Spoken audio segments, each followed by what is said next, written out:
sanguíneo se produce la vasodilatación y enseguida la vasoconstricción. Todo esto para evitar una hemorragia.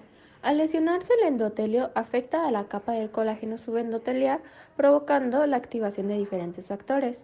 Cuando los eritrocitos empiezan a extravasar, liberan ATP y este a su vez irá indicando a las plaquetas para que comiencen a llegar al lugar de la lesión. Al mismo tiempo se activará el factor de von Willebrand, que también llamará a más plaquetas mediante una glucoproteína. Cuando las plaquetas llegan al lugar de la lesión, se adhieren liberando tromboxano A2 para atraer a más plaquetas y a este proceso se le llama adhesión plaquetaria. Cuando más plaquetas reciben la señal, se adhieren tomando la forma de pseudópodos, ocurriendo la agregación plaquetaria. Cuando hay suficientes plaquetas, estas se enlazan entre sí con las glucoproteínas que se encuentran en sus brazos, que es la 3A y la 2B, atrapando en medio de ellas al fibrinógeno, y una vez unidas todas las plaquetas se formará el tapón hemostático plaquetario.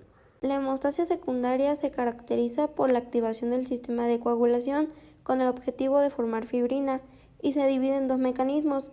Primero hablaremos de la coagulación. En la coagulación se desencadena una cascada de reacciones que busca convertir el fibrinógeno en fibrina para estabilizar el tapón plaquetario. En este proceso intervienen los factores de coagulación, los cuales son 13. Iniciación. El complejo factor 7A, factor tisular, inicia la coagulación activando tanto el factor 9 como el factor 10 en una etapa inicial o de activación. Los factores 9A y 10A resultantes tienen funciones muy diferentes en las próximas reacciones. El factor 10A es necesario para que tenga lugar la activación plaquetaria, mientras que el factor 9A se requiere para que tenga lugar una producción suficiente de trombina.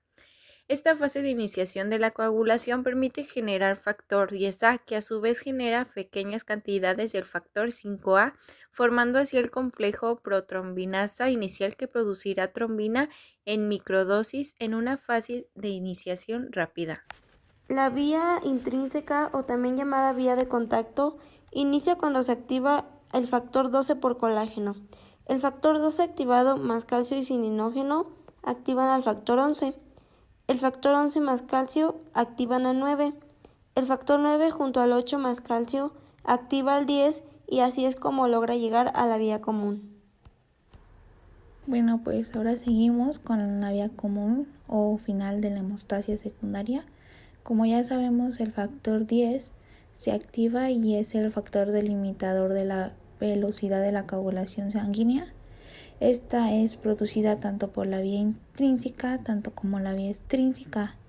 Entonces, esta activa la protrombina, que viene siendo el factor 2, y esta se activa a trombina, que quiere decir que es el factor 2 activado. La trombina, el factor 2A, como ya lo dije, convierte el fibrinógeno a fibrina. Entra el factor estabilizador de la fibrina activado, por así decirlo, y pues de ahí entran las fibras de fibrina entrecruzadas.